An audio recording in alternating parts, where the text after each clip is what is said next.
everyone. It's great to see such a robust group of folks. It feels like back to school in a way here at SV2. My name is Lisa Van Dusen. I know many of you, though not all of you. It's great to have some people that have been part of the SV2 community since the beginning, almost 20 years ago, and who are here for the first time. So welcome. I wanted to just say this is the first of a series, as you may have gathered, about pathways to opportunity. This year we're focused on that topic. You'll be hearing lots about it. Today is our overview session, first in a series of 3 learning sessions focused on that. That will then segue into January when we'll do some grant making in that focus area. So again, you'll hear from other partner leaders about that shortly. But for those of you who have not been at SV2 or don't know what we do, I just wanted to share that we are Silicon Valley Social Venture Fund, a community of more than 200 individuals who've joined together to learn about effective giving and to pool our resources to invest in innovative nonprofits and social enterprises. So that is what we do here in the big picture. We've just refreshed our vision, and the word equitable is in it. I'll just have you note that. We envision a more equitable and sustainable Bay Area where everyone thrives. And I think that is really the topic of this whole series. And our mission is to unleash the resources and talents of the Silicon Valley community to achieve meaningful social impact. So as you listen to all of this, know that that is the umbrella that unites what we do here at SV2.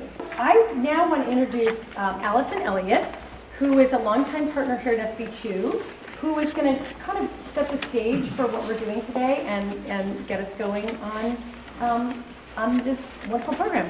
Thank you. Thanks, Lisa. So hello, again, I'm Allison Elliott, and along with Linda Lazor, we are co-leading this year's grant round, which we're calling Pathways to Opportunity.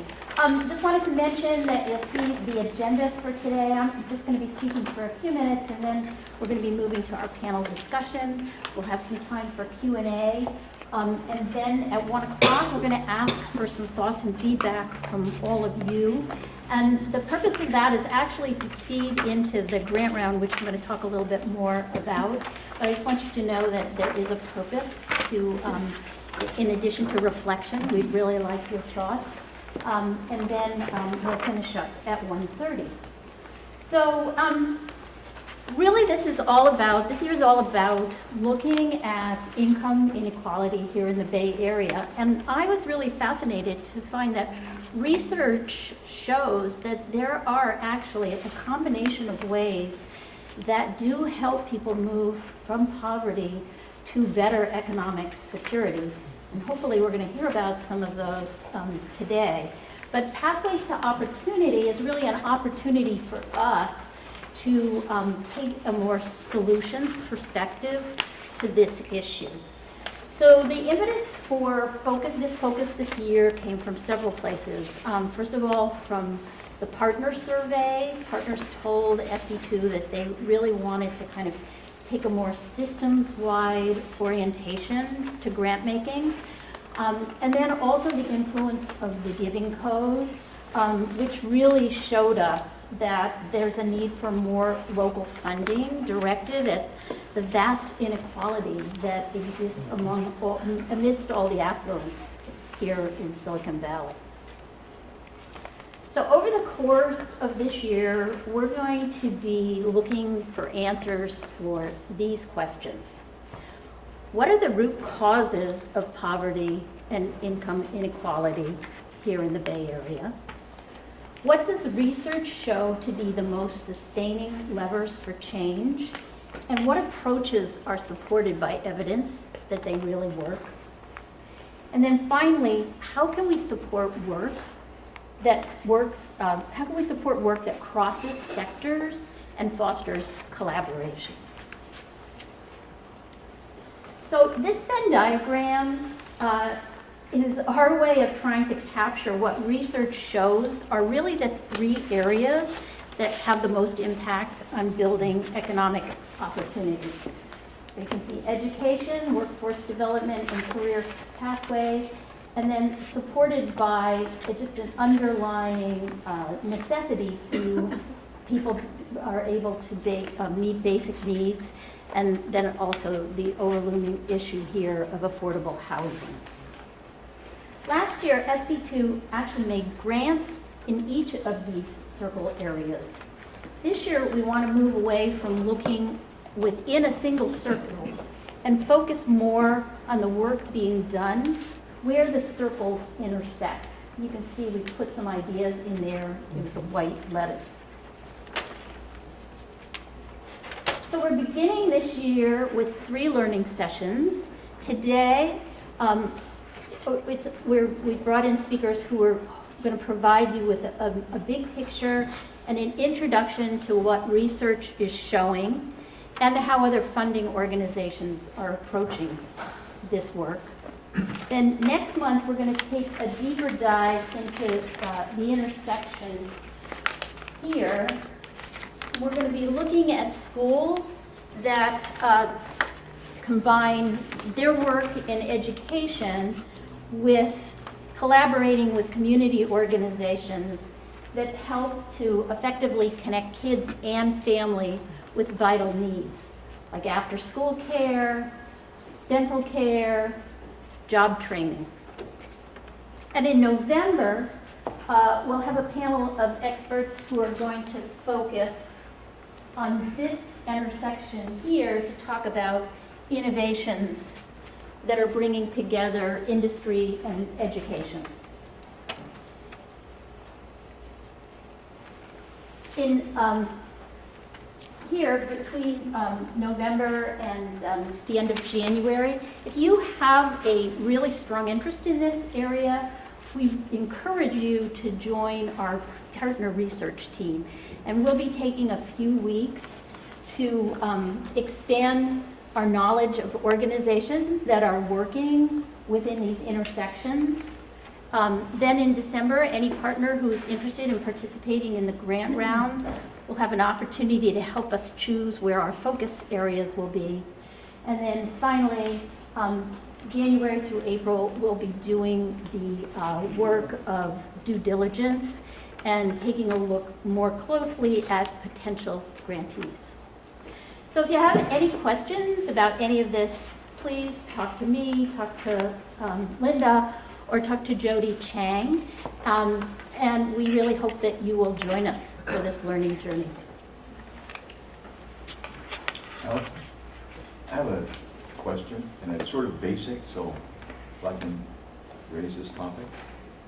So I guess I don't have a clear vision for, and we don't have to resolve that right now, but what, let's say, what's utopia in our vision? Good point. Okay. Let's put that on when we come together as a group, let's put that as one of the questions that we address. Okay. Thanks. Linda. Okay. So I think we're on. Everybody, we get to sit in these really comfortable chairs up here. Face all of you. But these are not the typical hot seats. So first of all, I just want to thank everybody for coming today. I have to say that we are really excited that we have such an amazing panel. I think the opportunity for shared learning today is just going to be incredibly high. Here's the format that we're going to use. We want to make sure that you have time to ask questions. And so we've identified 3 overview areas that we're going to talk about as a moderated session for about 30 to 35 minutes.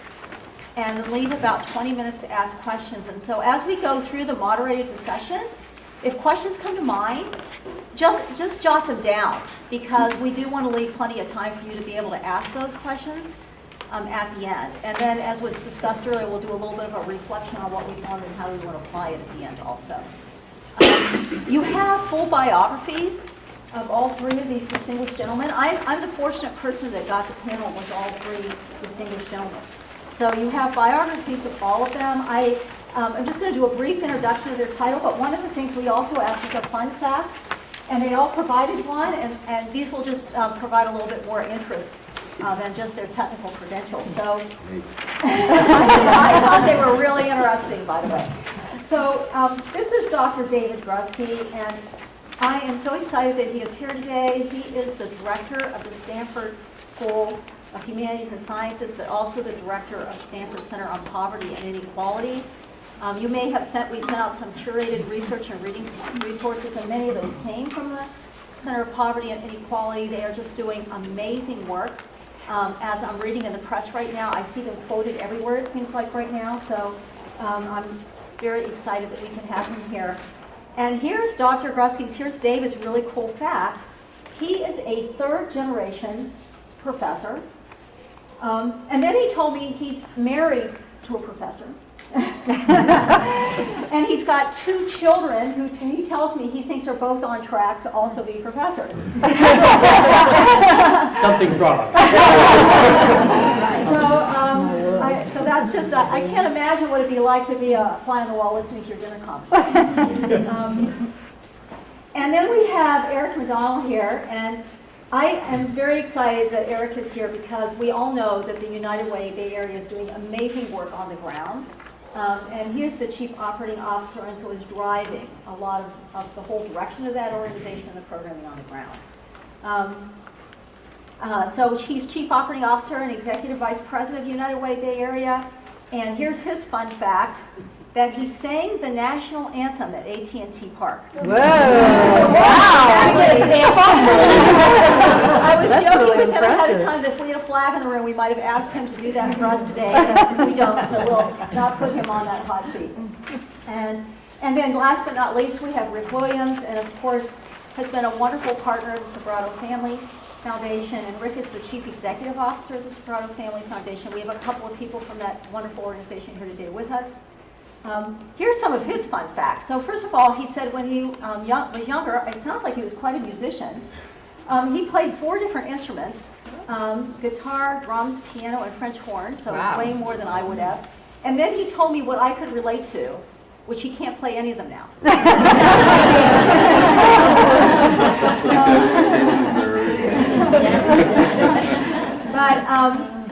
But still likes to listen to music. And then I guess he has 2 children too, and they sound amazingly athletic, both national level volleyball players, both high school and college. So again, very interesting as well. So with that, for the more detailed information on the backgrounds, you can see they all have a ton of background in the area we're talking about today from the bios that we passed out.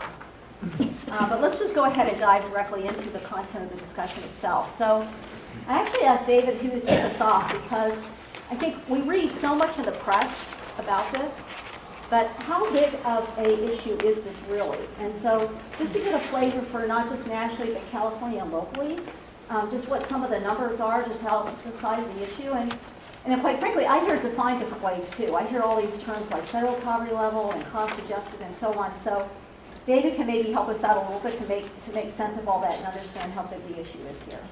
Yeah, absolutely. Happy to take a shot at it, and thanks also for inviting me and for the kind introduction.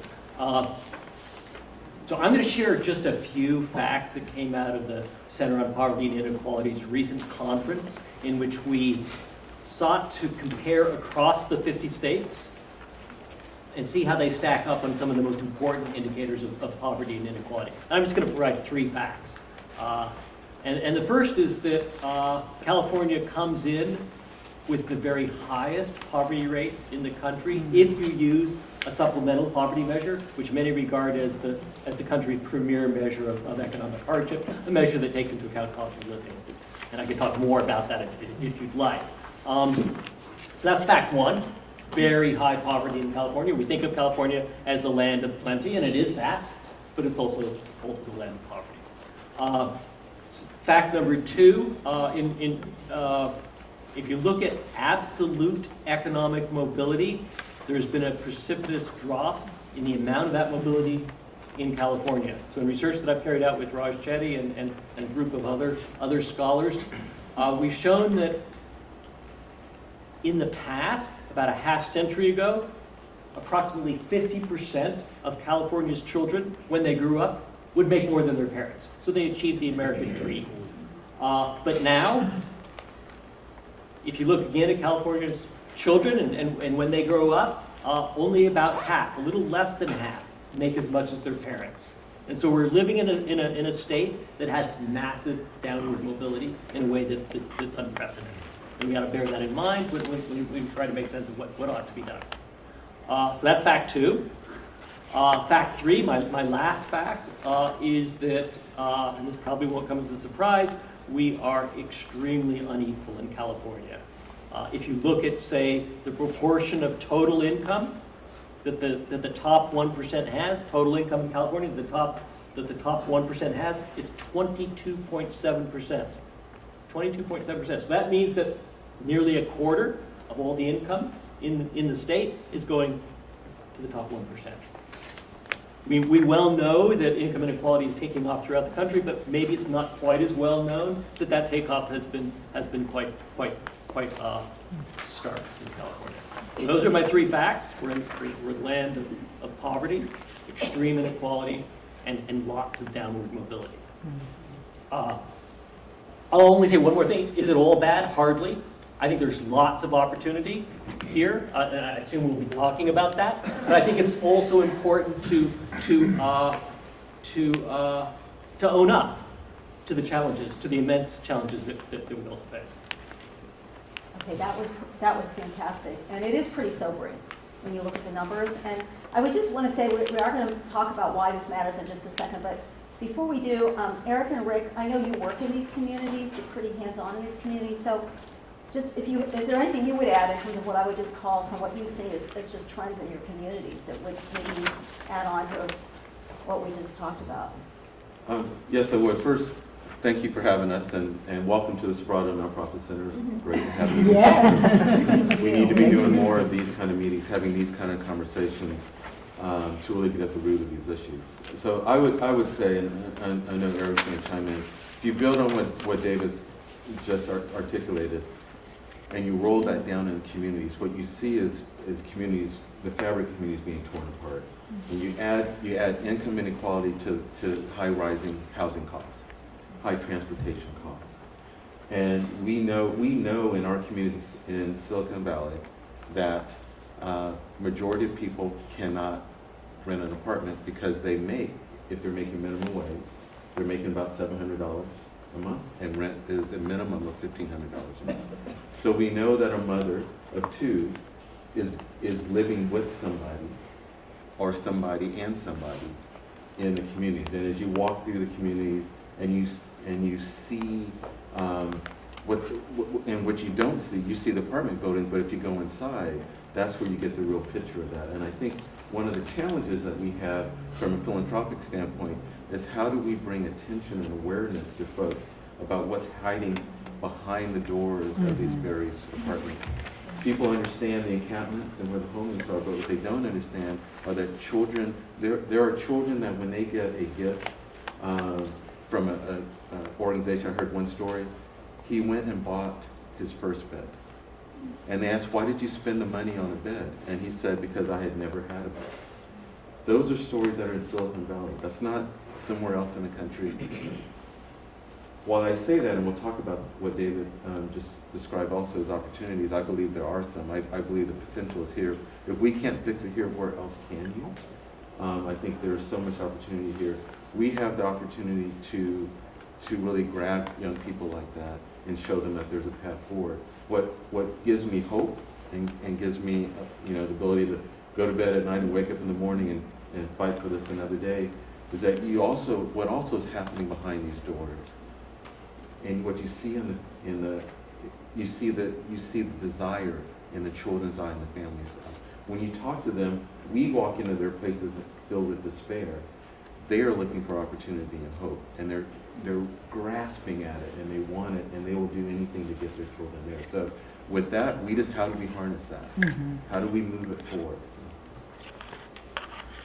The statistics are alarming and certainly in some instances kind of staggering. And one of the things I'd like to do, and again, thank you so much for the invitation and this really, as Rick said, this important conversation. And one of the things I'd like to try and do consistently in these kinds of conversations is to at some level bring the statistics, turn them into people and bring them into the room.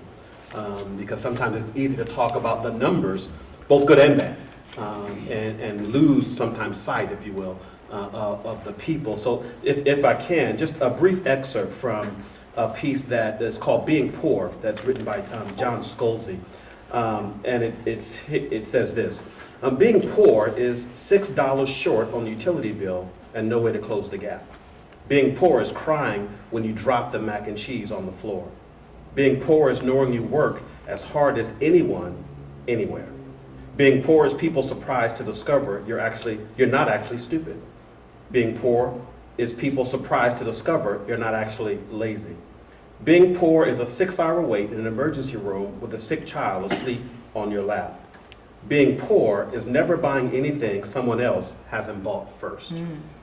Being poor is knowing where the shelter is. Being poor is people who've never been poor wondering why you chose to be so. Being poor is knowing how hard it is to stop being poor. Being poor is seeing how few options you have. Being poor is running in place. Being poor is people wondering why you didn't leave. Again, whether it's in Silicon Valley and we United with the Bay Area, or in 8 counties here in the region, and what is true, perhaps more dramatically here in the Valley, but true in each of our counties, is that there is a veneer that represents some level of prosperity and opportunity, and behind all of them are these stories and these lives. And so, here in Santa Clara County, for example, you have one of the words as we went around the room was contradiction. So here in Santa Clara County, median household income is $96,000. Los Altos is $176,000. Gilroy, it's $98,000. In terms of percentage of those living in poverty, Los Altos is 3%.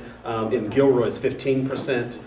Children living in poverty, again, here in Santa Clara County, 43% in pockets of Northwest San Jose, 5% Cupertino, Saratoga, Los Gatos. And then one of the kind of key metrics around assessing where and how poverty is showing up is a percentage of children eligible for free and reduced lunch in our schools. And again, Palo Alto Unified 9%, Saratoga Union Elementary 1%, Alum Rock 86%, Franklin McKinley 82%. Right? And so again, we have this veneer, and then behind it are the disparities that unfortunately are growing and really stretching and the tension, if you will, that is on the independent sector to respond and support is growing ever more challenging. Wow, that was awesome. Thank you. If I could add to that, and I hate speaking behind Eric. And, we have this dynamic all the time. But he's great. He's great. And what I would add to that, and I really want to bring it home before we get into, I know we're going to talk about, solutions and opportunities and barriers. What these numbers describe are our communities, our neighborhoods, the fabric of them that we know them are being torn a little bit. And they're being torn in a way that it is getting harder for you as you're thinking about launching into your philanthropic quest or continuing it, to really figure out how to make a difference and make an impact. Because the foundational elements of communities and neighborhoods are being shaken right now. We have to, the one takeaway, if you don't remember anything else I say today, remember this.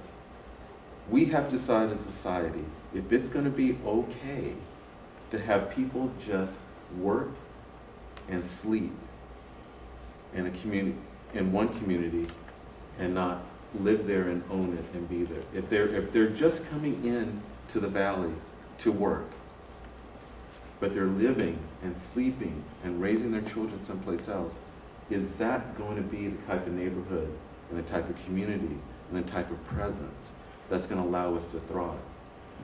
You've all heard about the fact that we can't have first responders here. We can't have teachers here. We have to, these numbers are what is pushing people away. And then you add to the fact that we have nonprofit centers because our nonprofit providers can no longer afford to be here. We just need to think about our neighborhoods. We need to think about not having, when I grew up, we knew Down the street, there was the doctor with the Cadillac, but we were still playing with their kids, and that was great. And we knew down this end, there was a family that was struggling, but all the kids were still playing. That kept everyone thinking about common goals. That kept everybody thinking about what the policy, social policy we need to do to take care of the neighborhood. Since we are now segregating ourselves, by class, by wealth, by these other factors, we don't see that. We don't see what's behind the doors.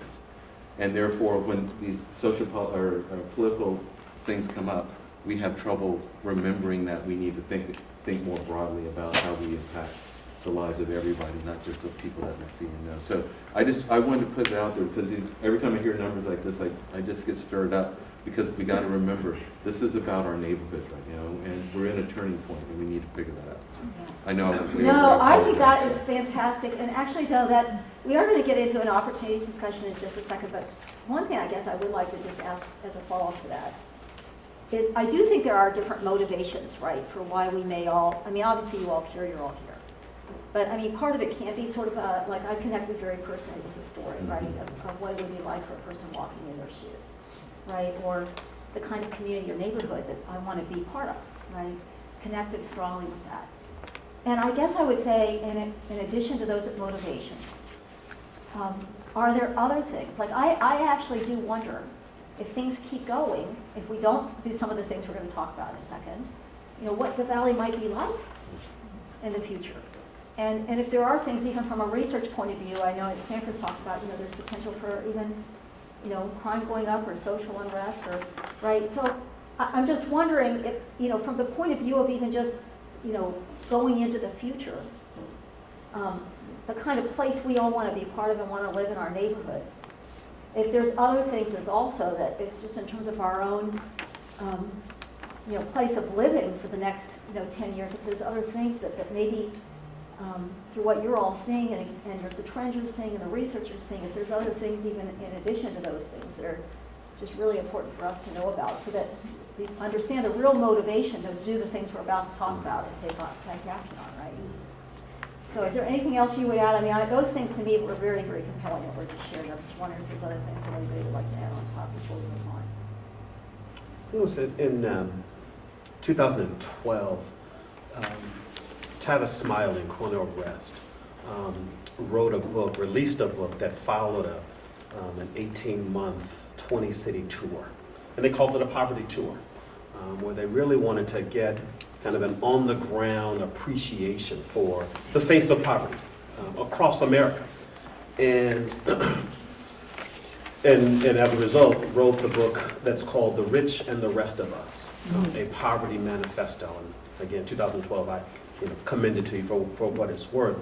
And a couple of things most profoundly stuck with me.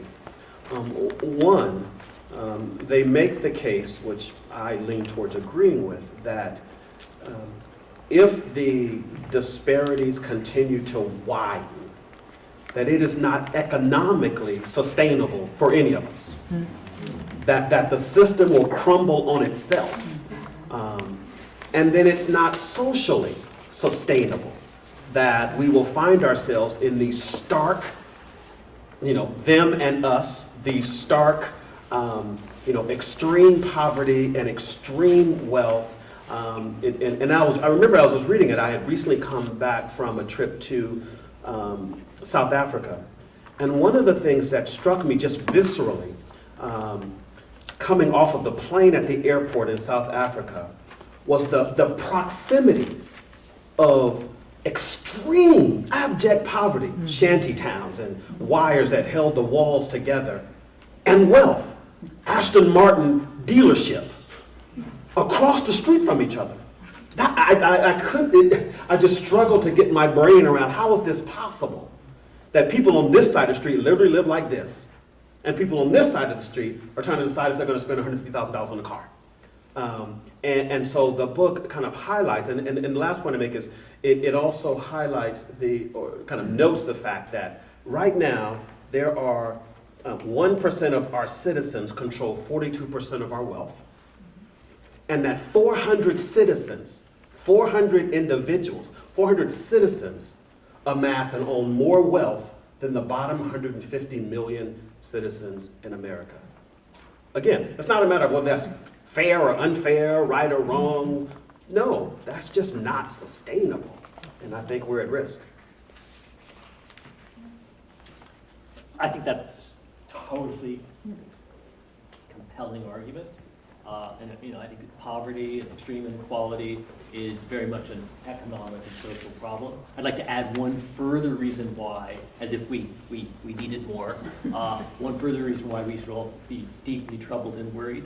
And I think what we do here is a signal to the country and to the world about whether or not we think the current problems that we're facing, extreme poverty, extreme inequality, rampant downward mobility, those sorts of problems are okay. That this sort of dystopian world, I think, that we've created is a-okay. Or if we're going to say to the world, to the rest of the country, that we still commit, we will recommit to this vision of a place where everyone has opportunity, a vision where it's the land of mobility, a vision where talent and effort has payoff.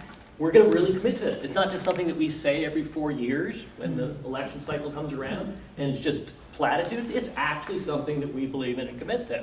And whether or not we say what we now have is okay, we've given up. It's just a cynical sort of commitment that we issue every once in a while, or not, is what I think the country's going to look to. If we, and I should say, I think it's going to happen here, and if it doesn't happen here, I'm not too convinced it'll happen anywhere else. This is the center of the new economy. People are looking to us. If we do something, if we say, this isn't what we dreamed of, this isn't what the country's supposed to be about, it's supposed to be a country where we all live together. It's supposed to be a country where there's opportunity for everyone. It's supposed to be a country where we welcome the huddled masses. And we're going to actually, we're not just going to say that, we mean that. If we do that here, if we actually commit to it in an authentic way here, I think others will follow. And so it matters more what we do here than just any place. This is a place where if it's going to happen, it should happen here, and it will send a message to the rest of the country and to the world if we do it right. So I think it's a do or die moment. It's an extraordinary moment. We should embrace that moment, seize it, and make it happen. Okay, so you know what, I have to say that really inspires me because it does sort of say, just like Silicon Valley is the place the country and the world does watch, this is an opportunity for us, right, to do it not only here but to affect others. So of course I love that aspirational vision. And with that, that's a great way to now segue into the fact that there are actually things. So one of the things I got really excited about was when I looked at all the research the Stanford Center of Poverty and Inequality have done, is they have actually taken an evidence-based view of looking at what are the things that actually work, that actually can be put in place as very practical things that can change this trajectory. So David, I'd like to ask you, first of all, I know that word is used all the time, evidence-based approaches, that's a word you all use. I'm not sure everybody, including myself, would understand it exactly the way you do. So maybe you can tell us all just exactly what an evidence-based approach is, and then we'll talk a little bit about what some of those are. Sure. So I have a pretty high standard here, but I think it's good to have high standards. And so an approach is evidence-based if we can draw on experimental or quasi-experimental evidence that shows that when a given intervention or treatment is administered, that, say, poverty is reduced as a result of that administering of a treatment or intervention. So what we want to be certain about is that it's not a spurious effect, that there's not something associated with that treatment or that intervention. It's really driving the change. We want to make sure that it's the treatment or the intervention. And so we want to make sure that there's a group of folks who get it, and then a group of folks who don't get it, and that they're pretty much the same, those two groups, and that we can therefore confidently conclude that the reason why, say, poverty went down in group 1 as opposed to group 2 is because they got the treatment or the intervention. And the way to get that kind of confident assessment is either an experiment or a quasi-experiment, one or the other. And so that would be the standard to which I think we should hold ourselves. And I think there's good and bad news here. I would say the good news is that for the first time, we have the kinds of principally big data that make it possible for us to carry out experimental and quasi-experimental assessments of just the sort I described, that will make it possible for us to confidently pronounce on what works and what doesn't. And so we can enter a bold new kind of era in which ideology doesn't matter all that much, and it's just a matter of figuring out what works and doing it. That's the good news. I mean, we're putting together the kinds of administrative data that makes it possible to make those assessments across the board. But we, as it stands, don't have as much evidence as we'd like, and that's the bad news. We still have a lot of work ahead of us. We can talk about all that we know, and we know more now than I think we've ever known, and that's wonderful. We know enough to take bold and decisive action, but I think we need to commit to further building the infrastructure so that we can assess across the board all the various interventions that we're undertaking, and be able to sort out not just whether or not they work or not, but which one works at the lowest cost. Where's the highest return on investment? And I think that's still a work in progress, building that infrastructure, but I don't think we're that far away. We may be, say, 5 years away from being able to really nail what works and what doesn't, and confidently go for it. We still have enough to do a lot, and we should act now, but I think one of the big challenges in front of us, and that's the bad news, is kind of completing this infrastructure that makes it possible to truly understand what works and what doesn't. And so it's, so I love, of course, I love the high standard and the fact that it's data-based, because I think many people here like myself are highly analytical, so that's fantastic. I have to say, for those of you that haven't had a chance to read the curated research yet, I sent that out, that there has been, though, an amazing amount of research done. So there are some pretty strong evidences on the site right now of the things that have been proven to really work, which gives me a lot of hope that they can drive some direction. And so Eric and Rick, I know all the time you all are investing your money and your time in your organizations and talking to many groups. And to what extent has this sort of evidence-based approach, are you incorporating it or using it in your own grant making? And I would also say, too, back to sort of the soft side, I know since you're in the community, sometimes also there's barriers you run into in implementing some of these approaches. So maybe talking about where you're trying to apply the evidence, but also where you see in the real communities, just how that may be playing out and what some of those barriers are, too. Either one.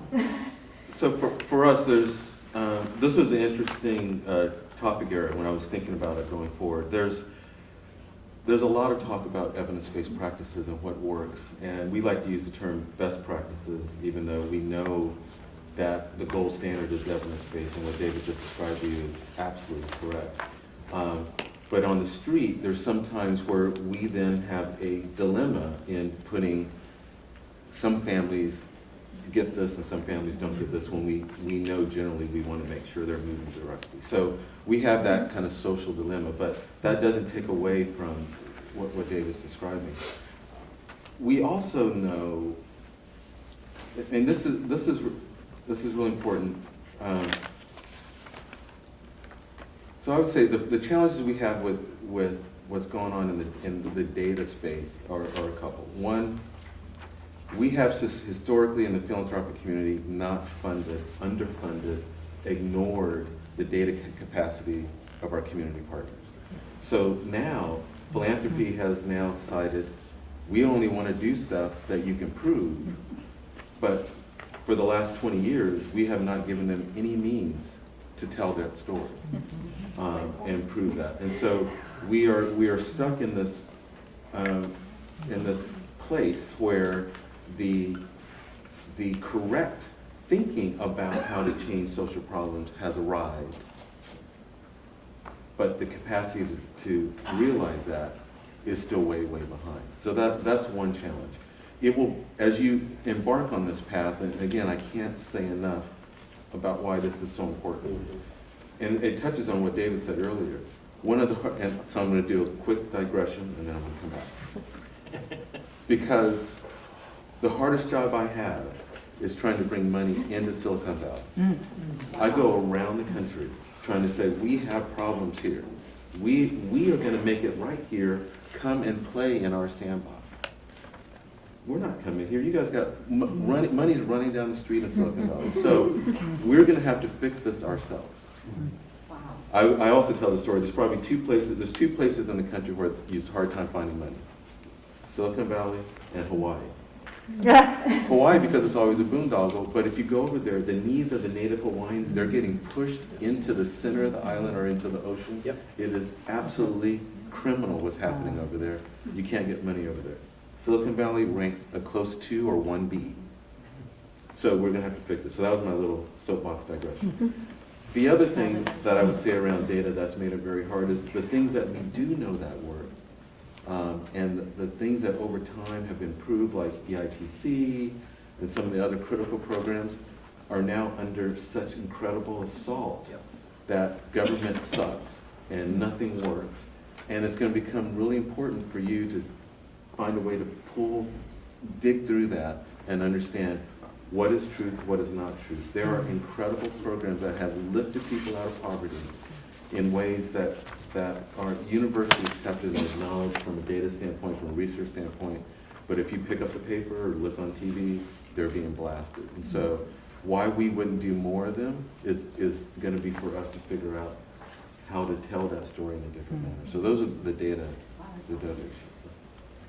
So underscore, kind of bold, increased font size, italics, data and evidence critically important to improving how we do what we do to improve conditions in community.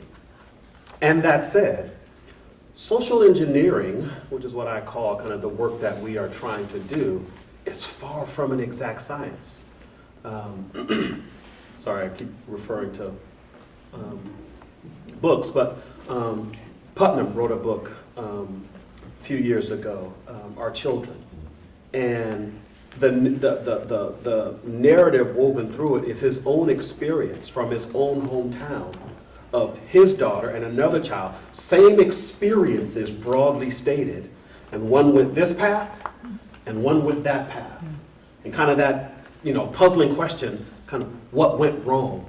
And so part of what is unfortunately true is, any of you that have 2 children at home, if you're parents, like, why does one get it? Not get it!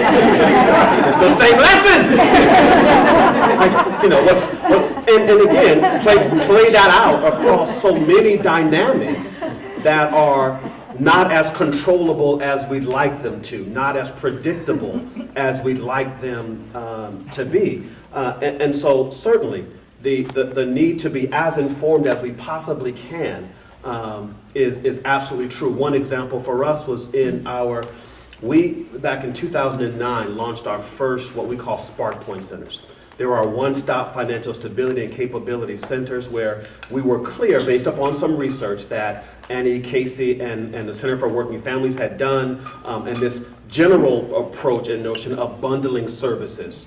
And so we launched our first center with this, again, notion of bundling services and ensuring that they were coordinated, this integrated service delivery approach for families.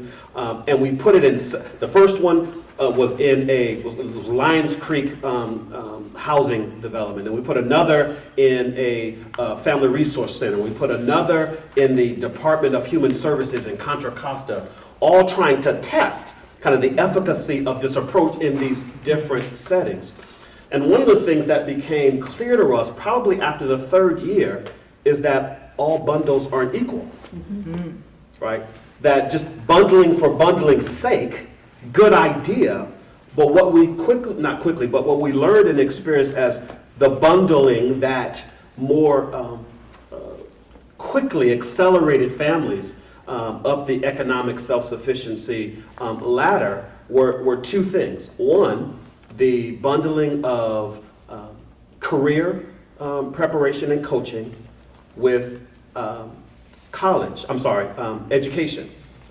And that the coaching of those two, the bundling of those 2 services were the bundles, or the bundling, we actually ended up calling it the kind of the secret sauce to the bundling for us, right, in our context. And then fast forward, we put one of our Spark Point Centers at a community college. We put it at Skyline Community College. Same premise, bundling. We're now clear on how we're focusing the bundling. And then what we didn't anticipate, because across all of our Spark Point centers, now 16 in each across the region, the 4 metrics across all 4 are the same. We have this great aggregation of data and learning that drives how we continue to refine the approach and the impact. And so we are tracking and measuring increase in income, decrease in debt. We have goals, self-sufficiency standard on income, less than no revolving debt, and less than 30% of expenses on housing. Increase your credit score to at least 700, and increase your savings to at least 3 months of your regular and recurring expenses. So we're tracking families. When we got to the community college, what quite frankly we didn't anticipate, nor did even the president of the college anticipate, students not receiving Spark Point services and supports. And this particular statistic is true across our community college system, at least here in California, that our best community colleges that are doing really well celebrate 55% to 60% persistence rate. Those are the best ones. And the ones less than best, right, are less than that. And so we got 40%-ish of students who are starting certificate programs that don't continue. And essentially, it's life happens. And other priorities become more dominant, and so the first thing to go is that certificate program that may or may not have panned out to be something good for us. And what we experienced was that those students who did not receive our services maintained that path and that persistence level. Those who took up one of our services through Spark Point went from that 55-60, jumped up to 71-72. Those who took up 2 jumped from 71-72 to low 80s. Those who took up 3 services and were really active, kind of engaged, and really welcomed the coaching, went to the low 90s. Wow. And there was a collective wow. On our part, on the president's part, and as a result, we've been now, if you will, if this term works, bending all of our Spark Point centers towards the community college for 2 reasons. One, the community college as a portal, our assessment, is the most robust middle skills job portal we have. Robust both in terms of numbers, but also in the pathways that it creates for upward economic mobility. And so we went from Skyline to Kenyatta, to Laney, to Contra Costa. We just launched at San Jose Evergreen Community College District. And at the same time, we still have some students who get it and reach the pinnacle, and we still have some who don't. And so data, absolutely, and some reality that as life happens and this social engineering we're trying to do, it is not an exact science. So you guys, I have one last question to close the formal panel, and then we're going to open it up, but this is like the perfect segue into the last question, which is, we already know from just what we've heard that it's not going to be the one silver bullet. Probably, it's probably going to be a combination of a few of the right things, and they may vary, as we heard, by community and by neighborhood, even what that magic, that secret sauce looks like, right? Yeah. But one of the questions we are just going to close with before Q&A is I did ask all the panelists to think about, based whether it's on best practice or based on evidence-based or however in their lens they view it, to just pick 3 things. So they each, I have no idea what these 3 things are going to be, and they may be 3 completely different things from all 3 of them. There may be some overlap. But just pick 3 things that if they would just say in their experience or in their research, that if there was a lot of resources put behind them, could be needle movers in this valley. And so I know Eric just mentioned 1, so you can count that as one of your 3 or half your new ones, but that was a great one. That was like a great one to kick this perfect question off with, right, to think about, right? So just a great example, right? But any 3. So why don't we just start with you, Rick, and then we'll just go all the way down. How's that sound? That's great. And I know Jessica Lazor is back there, who actually does all this work for us at the foundation, so I want to acknowledge her. And she's the one to get to know. She has all the answers.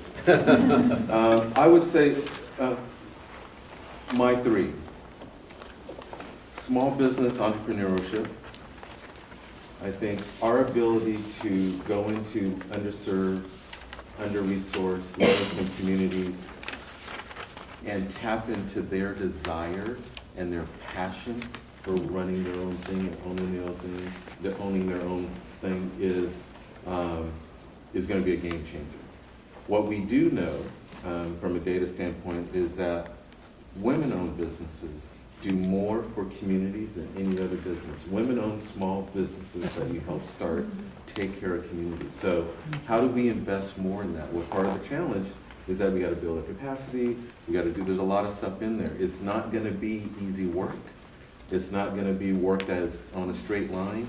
And that's for all this kind of work. All the easy stuff has been done. So you're part of the Army now to look at how we tackle the hard stuff. And I think that's one. So entrepreneurship, small business creation. The other, I jump right on the community colleges. We have got to turn community colleges into the places that they need to be. 50% dropout rate is because they're not held accountable to having it any better.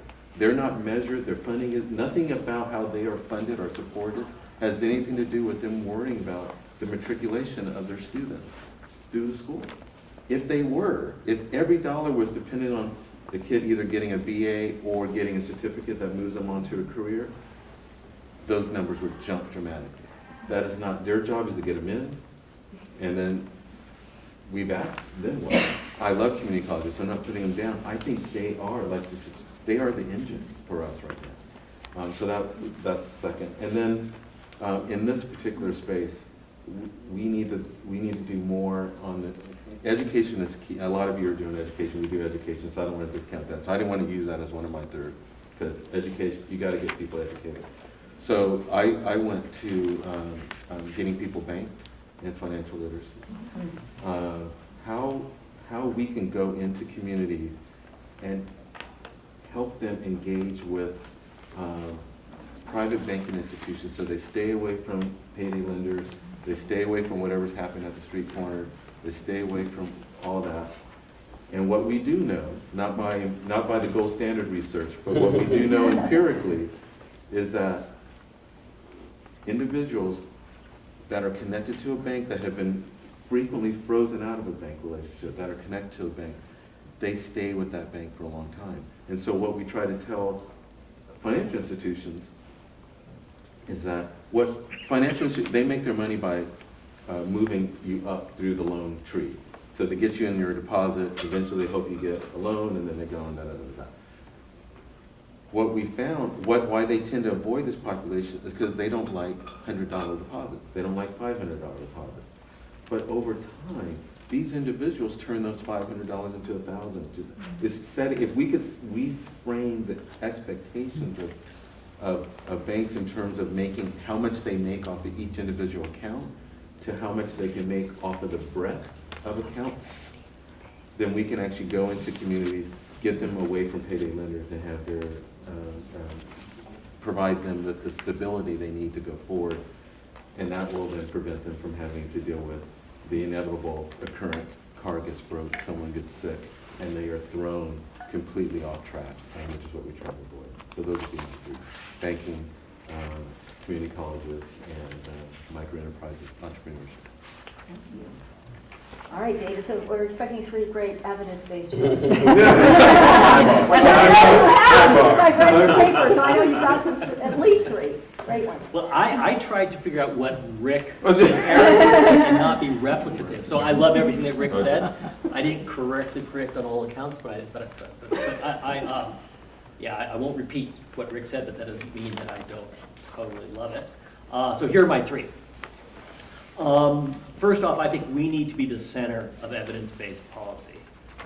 We need to commit in a full-throated way to finishing the project of building this administrative data infrastructure so that people don't have to carry out these one-off assessments that are so costly, so expensive. That's not what they're geared up to do. We're collecting the data. It's the people's data. It's being collected by agencies all over California, and yet it's not being used for the purpose of evidence-based policy. It could be. We're building that infrastructure. We need to complete that job.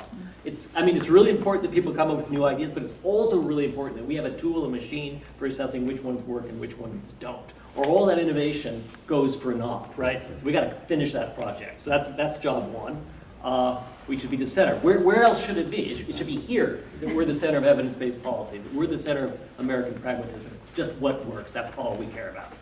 So that's my first suggestion. Suggestion 2, we should be the center of tech-based innovation on behalf of building the great society. So once we have this administrative data infrastructure, we can use it to harness the power of AI and predictive analytics, for example, to figure out, what sorts of training programs and what sorts of recommendations for someone who just lost their job is likely in real time to have a high payoff on the basis of what the data are telling us. Other places are doing this already. We should lead that. We should do it right. There are a lot of pitfalls, a lot of problems, but we should be the center of AI-based, tech-based innovation that can harness the power of big data. There's lots of projects that I think are close to being shovel-ready that if we embraced, we could lead the country on this. So that's two. That's sort of in our DNA, right? So why aren't we seizing this? I don't know, but we should. And it's an embarrassment if we don't. And then three, we need more big and bold experiments. There's a lot of work to be done in testing the interventions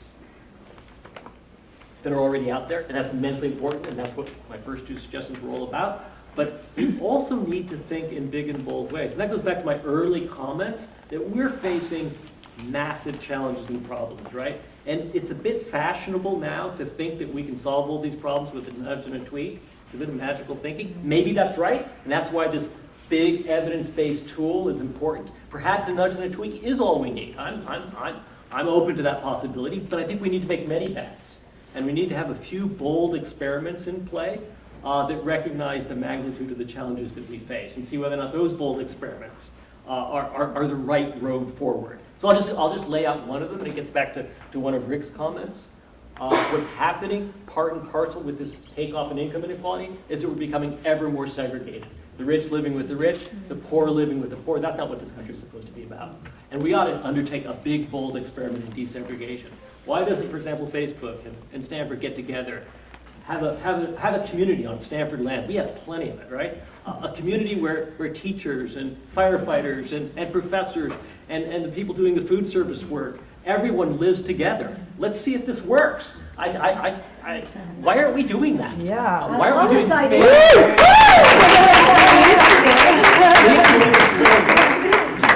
That would be my definition of make America great again. Just saying. Just saying. If we did that in Silicon Valley, would that have an effect? Yes. And that's not the only big, bold experiment we should be doing. That's one. We should do a big, bold experiment in public jobs because we're facing a prime age employment problem that no one talks about, but they should. We should do a big, bold experiment in radical redistribution. Hats off to Y Combinator Research and to the Economic Security Project for doing a big, bold experiment on basic income. And that's really important. And by the way, they're doing it in the administrative data infrastructure because they know what they're doing. But we should have more of these big, bold experiments. We should be the home of not just evidence-based policy, as important as that is, and I'm all in on that, but also the home of big, bold experimentation to figure out what's going to work. Wow. Okay, so I'm not following. We're done. Thank you. So Erica, then we open up for 20 minutes. Sure. So really quickly, a couple of very practical things, and then one big idea.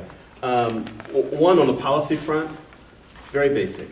We know by data, one of the strongest public benefits that move people up and out of poverty is earned income tax credit. So we need to expand it both federally and in California. And by expand, I mean right now the threshold is such that a small percentage of our population are eligible, and we need to increase that. And so that would be one. Two, just again, where Rick started, which I fully agree with. We need to make community colleges free and accountable. And I think that would have significant. And then kind of I'm going to cheat and make A and B of what I think for me are one halves of the same coin. What we haven't talked about today, and I won't make a big deal of it, but just to name it, are the implications of race on solving this challenge.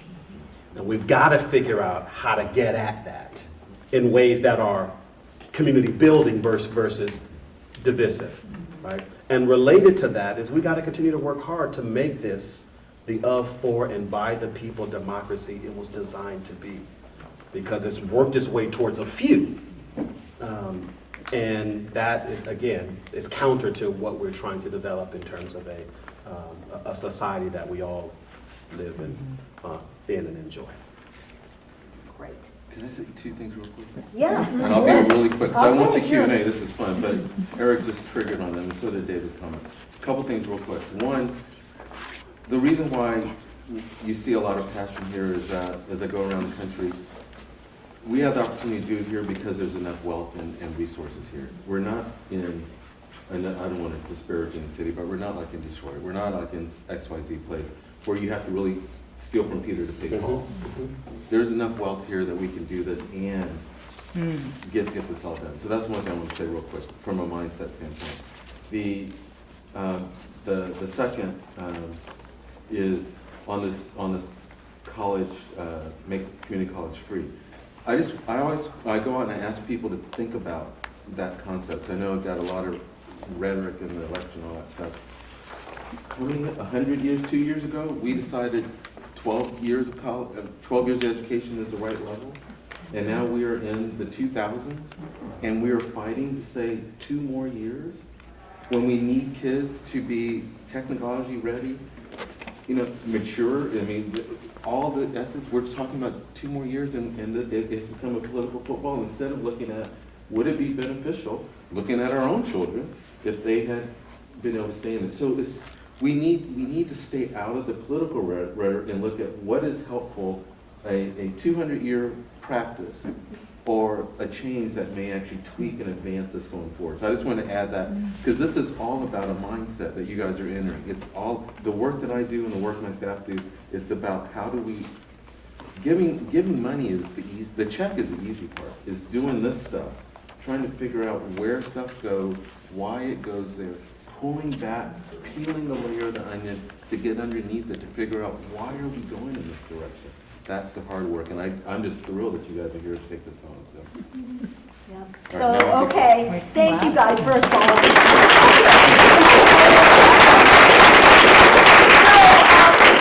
And all questions welcome, and we'll wrap it like about 1 o'clock, but we still have about 20 minutes, not quite for questions. And I'm So going to go be ahead. the caller over Yeah. here. Yeah. John. Oh, good. So thank you for the information about the college, community colleges. Pleased to see they're hopefully to be free. The persistence rate, if you measure by graduation from four-year college, is about 10%, let alone 50% at the 2-year level or community college level. So there's a recent article by one of our recent grantees, College Spring, that talked about this. Secondly, well, so the interesting, great data that you found with respect to your multi-pronged approach and what works the best. The bigger question for me is, what is it about the students that choose to do none, or the students that choose to use 1 or 2 or 3 or 4 of the benefits? So that's the key variable here. What do they choose to do and why? And it seems to me like, in addition to providing the opportunity and these 4 options and that comprise this ladder of opportunity and a route out of the situation, is what is it for personal characteristics about these people that choose those options, and how can we affect and create that mindset in them so when they show up at community college, they know what they want to do in a better way and how to utilize those resources. So how do we figure out what is different about the kids that choose 0 and the ones that choose 4? I heard what's different, but I also heard, can we affect that in terms of like, and there's been a lot of research out there, even on Stanford on this, and the whole mindset piece of this, right? So any thoughts on this? I mean, Yeah, it's so kind of multi-layered, right? There are elements of resilience, given, the challenges. There are elements of just the basic element of aspiration and hope. Because there's a poverty of imagination and hope, right? That can be debilitating.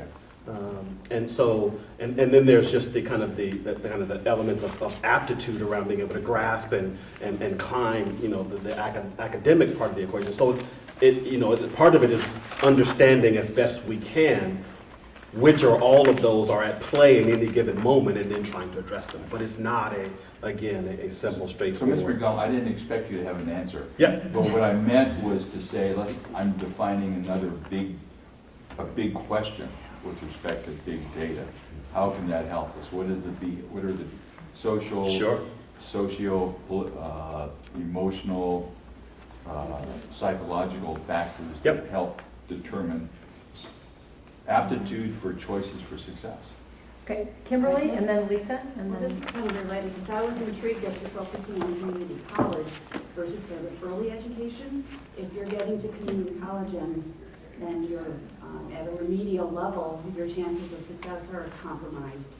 I mean, isn't some of the research showing that if you're not reading at grade level by third grade, you're always playing catch up?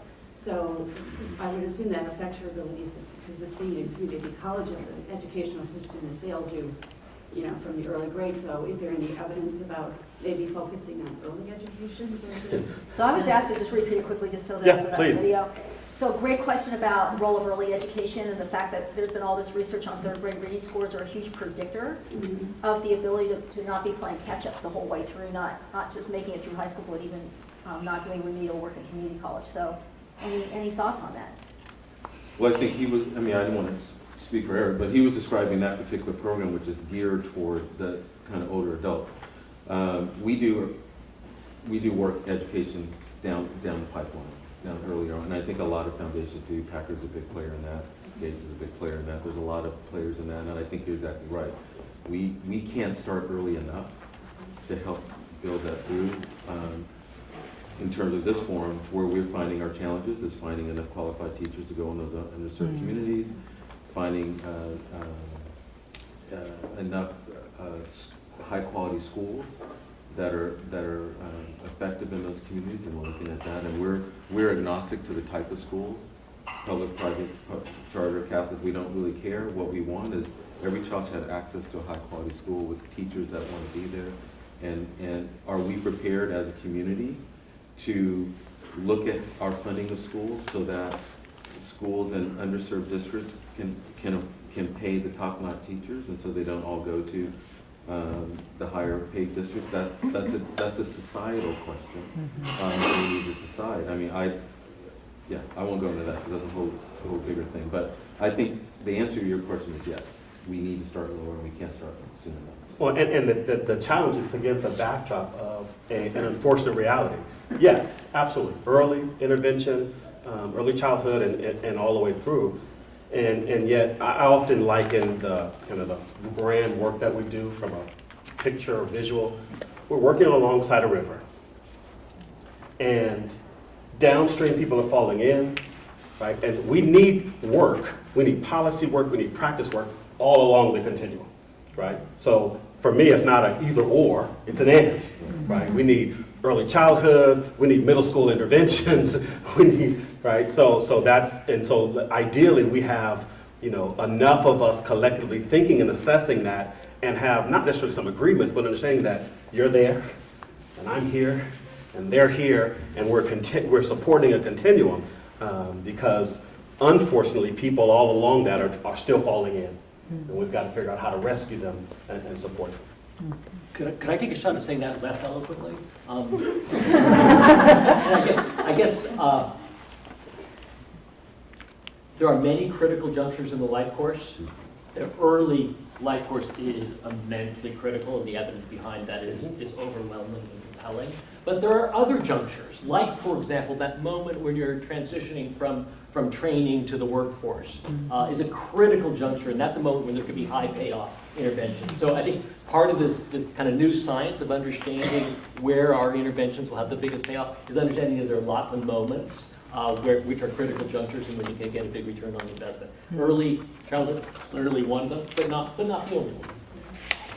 So I'm just going to ask people to be quick in their answers, We have to be quick, questions, too. and yes, we can get more. Lisa. Okay, so I'm curious, and I'll throw this out to you, or whoever would like to respond, how you think about the impact of wealth and disparities in wealth, as opposed to just the income piece of it, but the wealth that many people, especially in this area, take for granted, inherited wealth, all kinds of things that create safety nets and the ability to have a mistake or have an emergency and be able to recover from it. So I'll just kind of throw that out. How do you think about that, and how, and in particular, actually the intergenerational impact of that as well, so that you can actually get multiple generations being lifted out as opposed to it's kind of a one-time.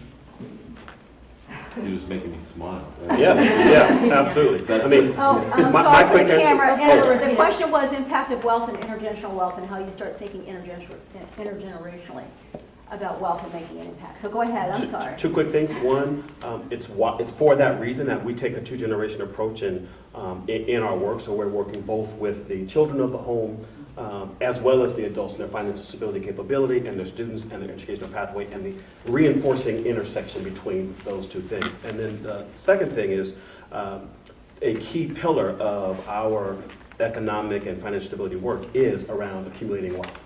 Right? And with vision, and not just vision and aspiration, but with plan, and what that means. Because again, one campaign that we're supporting right now in partnership with EARN is called Save Our Life. And it's really beginning to try and incentivize really basic savings, right? So that when life happens, there isn't such a significant disruption. And so that's what we're doing. Real quickly, you're right on point. Most people think about the challenge of intergenerational poverty on the income side, but it's actually a bigger issue on the asset side. One of the things we have to work on as a society, another area, is that most of asset generation has been through our houses. And as we know, that majority of, as we go through house ownership is going to be less and less and less of an issue or a possibility for folks. How do we look at the structure of society around the notion of asset generation, especially intergenerational asset generation, when you don't have house as a main source? And we don't have the answer to that. But we have to figure that out. What we do know is that making sure that low-income people, going back to the fact base, making sure low-income people have transportation to get to jobs, are banked so they can start acquiring some assets. Those are the things that allow them to move up the Maslow's curve, or Maslow's pyramid, to self-actualization. Okay, I've been trying to keep track of folks. I think we had Julie, and then Mina and John. I think we covered it. You covered it? Oh, really? So Mina, did you have questions? A lot of it was covered, and then just kind of to speak my thoughts. Where is the evidence-based like poverty at? Is it single women? And then where is the education focusing? Like early childhood, is that children need to go to school and so on, which is absolutely marvelous, should be starting at that age, because a lot of cultures emphasize on education, whether you're poor, whether you're rich, and it actually materializes at the end. I actually come from that culture, so I've experienced it. But then, is there a focus on little boys and little girls as to how important it is when they grow up and become parents, that children don't end up in poverty? And that's kind of the root of the cause. And like you say, yes, there's a river running and there are people falling in the middle and at the beginning, but that's kind of the beginning. So is there any emphasis on that kind of socio-economic? Yeah, so let me see if I can paraphrase. It's a great question. And actually, I have noticed, by the way, in the United Way has a path out of poverty. They have identified populations. But I think that's your question, is are there specific populations that are particularly populations that if we wanted to focus, we might have high impact? So question on it, answer on that. Dr. Grusky sits on a council that we, United Way, act as backbone. It's a regional effort called Rise Together. Visit the site, risetogether.org. Roadmap to cut poverty, partners across issues. But in terms of the data, in kind of disaggregating the data and appreciating where we should focus our collective attention, single heads, female heads of household, families with young children, immigrants, men and boys of colors, and seniors. Where you see the kind of aggregate highest numbers. And so, again, choosing where you and your respective kind of interest and resources can focus themselves, I would encourage one of those populations. Okay, now there's somebody over here that's been waiting a really long time. Well, John, you raised your hand before that, and then I saw you, Elliot. Elliot. Yeah, Great. so go ahead. So, defining poverty, obviously it differs from community to community in terms of what the paramount needs are. But obviously you've got common things like food insecurity, healthcare insecurity, but it seems like the intractable problem we have here in the Bay Area is housing costs. Because if you can't afford to live here, I mean, you're driving far and far, you can't be part of the community, you can't be there for your kids' events at school, you can't participate in PTA meetings or any events. How important or how effective might some of the state programs that were just approved legislation this week at addressing some of these problems? That's my first question. That's probably not funny. The question, which is not a small one, by the way, is just the whole impact of affordable housing on this area in particular, and any thoughts about just whether more progress is being made that's encouraging or promising in that area. Any thoughts on that? Yeah, I would, as a foundation, private foundation, we cannot take positions on public policy, so I would say that for the record. But as my opinion, those are good steps in the right direction. The slew of bills that came out about affordable housing. I think the biggest challenge we have is that we need regional solutions to some of these issues, and what we have happening right now is city by city issues and discussion. So one of the things that I thought was being talked about in Sacramento, I don't know if it got passed, I don't know that it did, was most cities, municipalities, they create an affordable housing plan as mandated by the state. But the plan, as we all know, is just a piece of paper. And it's going to be gamed a little bit. Let's put this area on it because we know if it actually comes up, our citizens are going to raise bloody murder and it's never going to happen, da, da, da, da. So one of the things that I think was being talked about was that holding municipalities responsible when you make a plan, you build a house. I don't know that I got through. I haven't checked on that stuff recently, but simple things like that is what we're going to need. We also are going to need to deal with the notion of height and density. Yeah. We don't have to look like New York and San Francisco to have a little more density in the area. So I think, again, important places where you guys can play just such a big role. Your voices, your network, your presence, who you are, allows us to move this conversation. All these things are going to require inside and outside baseball as I require. There's a lot of outside baseball going on right now. A lot of the advocacy groups are banging, banging, banging. They're going to need your voices that I'm seeing. And I consider myself an inside voice. I consider you an inside voice to help move the system along so that our politicians and our community stakeholders are making decisions for the better good, not for the short-term revenue or short-term appeasement of the small group in the community. And I want to quickly anchor that in something David said earlier, which is if we don't collectively decide, this kind of speaks to the collective will, right, that drives from the outside, right, the policy and the pressure, that this is not okay, then it won't happen, right? Because the disaggregated, less than regional approach to the housing won't solve it because everyone will hunker down, right? And will agree, kind of symbolically, we absolutely need more over there. San Francisco should keep building. Go higher, and that's not the solution. Okay, I think that we had Elliot, Time for two more. Julie. Okay. No, we're here all night. We're okay. We're here Yeah, till- right. So if you can be super fast in your More. questions and super fast in your answers, we can get more. Yeah. So I think Elliot, and then Julie, and then Craig. Great. Elliot Brown, I formerly with Springboard Forward. We did the early coaching at Skyline. We came to, all this talk about data and measurement usually focuses on extrinsic factors, like training, education, housing. We came to the conclusion that it was the intrinsic, that you can't pull someone else out of poverty, so people have to do it for themselves. And so the intrinsic factors were hope and drive.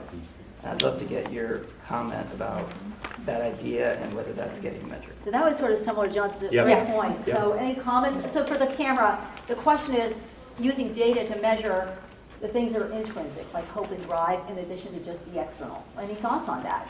I think the evidence is profoundly in support of that argument. There's a lot of evidence that suggests just that aspirations matter, and they matter a lot. Now, that's not to say that aspirations are in and of themselves structured by a lot of preconditions. And so it's not like they come forth out of nowhere. There are some structural conditions that lead to aspiration and other structural conditions that don't lead to aspiration. If you're in a neighborhood where the vast majority of youth have a likelihood of incarceration, that's going to structure your aspirations because you have to factor in a very rational way what your likely future will be, and are you going to make human capital investments when there's a big chance, for example, that you're not going to have a payoff to those investments? Well, probably not. So the aspirations are structured, but that the aspirations matter, and the evidence is in support of precisely what you argue. I think it's on target. Okay. Thank you. Julie? So we started to reach up to Sacramento talking about housing. There's a really important bill, AB, Assembly Bill 1520, Raising Children Out of Poverty, which passed the Assembly and the Senate this last week. It's before the governor now. And I know in that, the Stanford Center on Poverty is going to play a key role in sort of visioning where that might lead to. So David, could you talk a little bit about that bill and what you see if the governor signs it, what we can expect in the next several years? So for the camera, there's a bill David's about to talk about that's sitting on the governor's desk, and so question, comment on that bill. Yeah, I mean, I think of the many tools before us, the legal tool is immensely important, and we ought not forget about it. It's a weapon, and it's a weapon that we should avail to the extent that we can. And so this particular weapon would mandate that we step back, figure out what it is that we would need to make substantial reductions in poverty, and then hopefully commit to those substantial reductions. And it's the first step, I would think, in using the law as a way to capture what we collectively believe ought to happen, and then make sure that it does happen. Do you have the bill number? AB 1520. Thank you. What does it say? Well, it once said that the state should commit to the goal of reducing poverty by 50% in 20 years. For all sorts of understandable reasons, it now says that we should figure out how best to reduce poverty. Exploiting the evidence that's now available and putting forward a game plan that would mobilize our resources in the best possible way to affect substantial reductions in poverty. And by the way, we can send that out to the SV network. We can actually get that out to everybody so you can read it. Okay, I think we have time for maybe like one more, but. So Craig was in line, and then we'll decide bigger part. All right. It's hard because this is. So I love the idea of evidence-based analysis and data as part of SV2 strategy, but I have a concern. We have centuries, if not decades, of data that show that there are tremendous forces that are really entrenched in maintaining the status quo.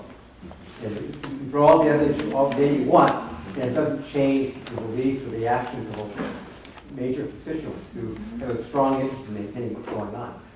Do you believe that you agree that that's an issue, and if so, how do you fight that? So the question for the camera was, it's so great we have all of this new best practice and evidence-based approach, but we have a lot of people that are basically in a pattern and a status quo.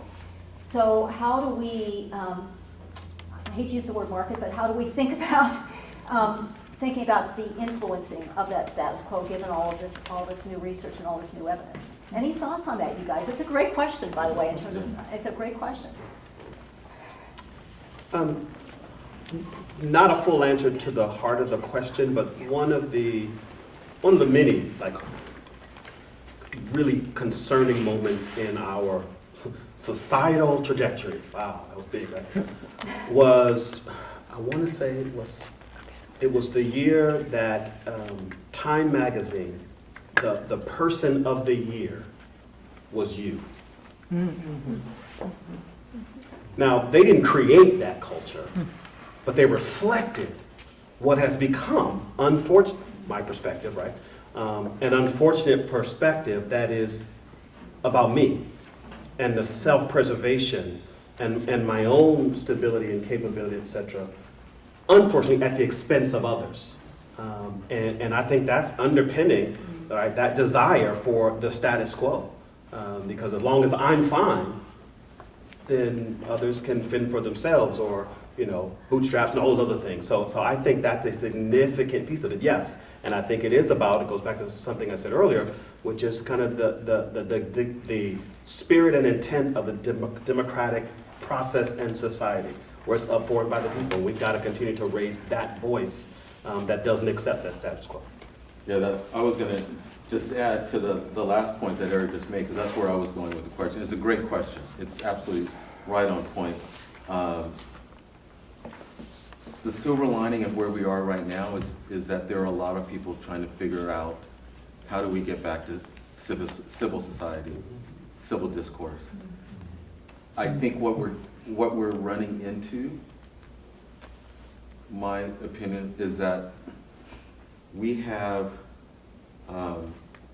too much evidence, especially for our younger generations, but even for us in the room, where the decisions that are being made that are governing our lives are not taking that collective will, which is what Eric was saying, that collective will into account. So if you continue to see that, and you continue to feel that, even if your desire is that, oh, I wish it would have gone another way, but it didn't, okay.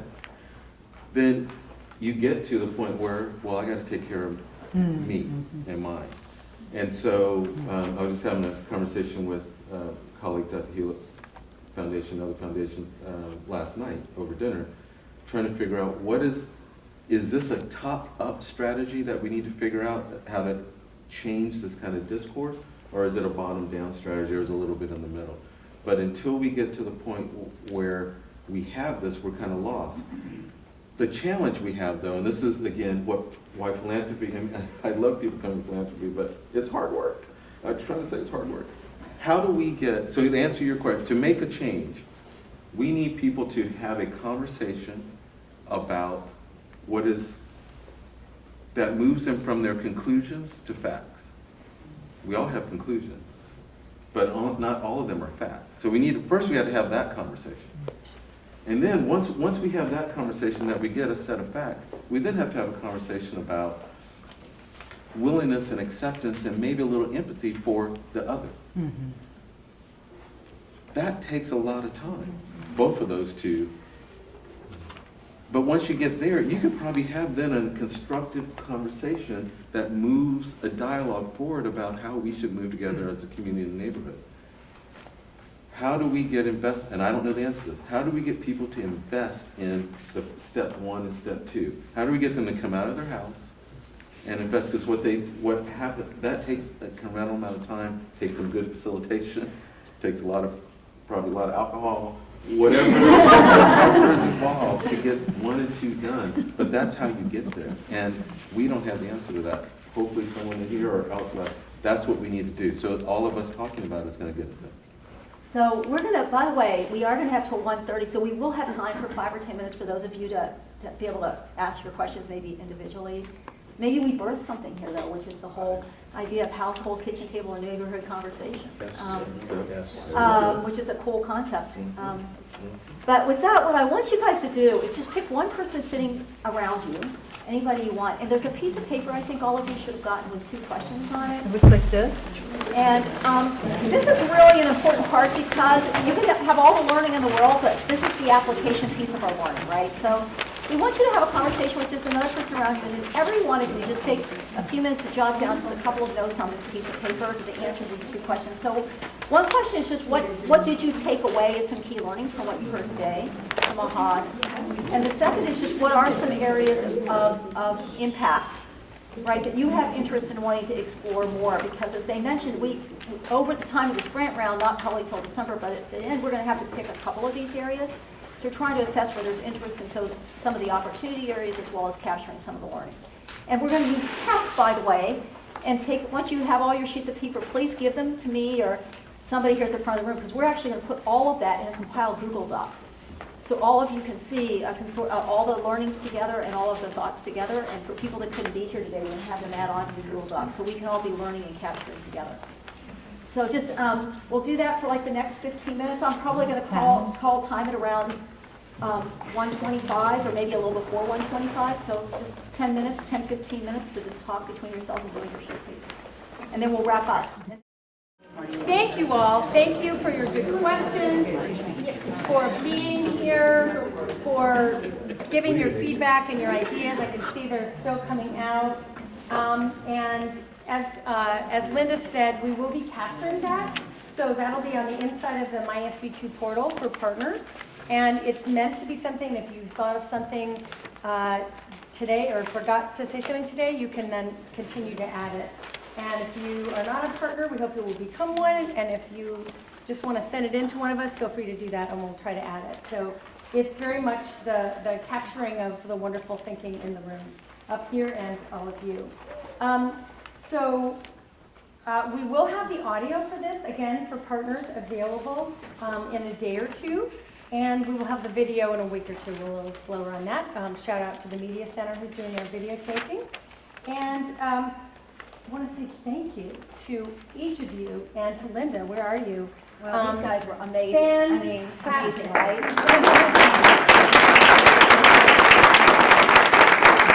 I feel like if anyone needed a challenge, a call to action, a call to what we're capable of here, we have the three right people.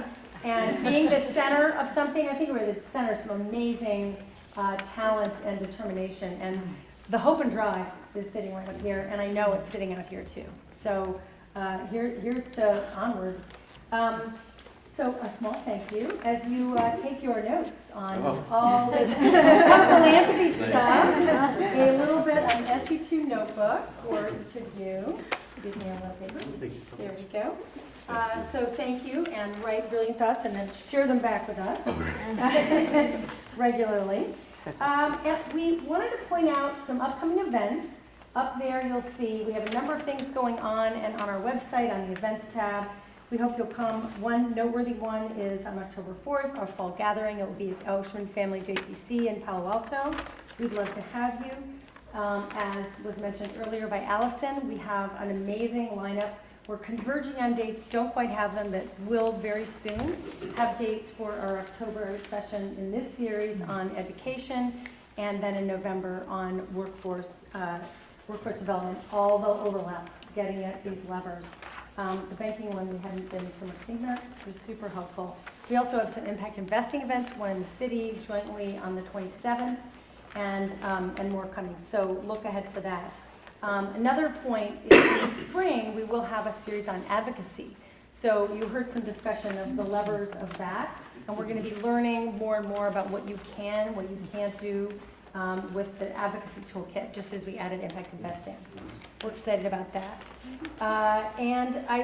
We are having a reception. You might have seen a little food arriving in the next room, and that is to honor and thank our recently departed, sounds like she died, she did not, Jen Rattay. Our team and all our partners, we're a little bit in the mourning period, but we're also happy and excited for her, so we want you to come and shift gears over there, all of you, to toast her and thank her, and you can also continue conversation with everyone, and hopefully for a little while at least with our panelists.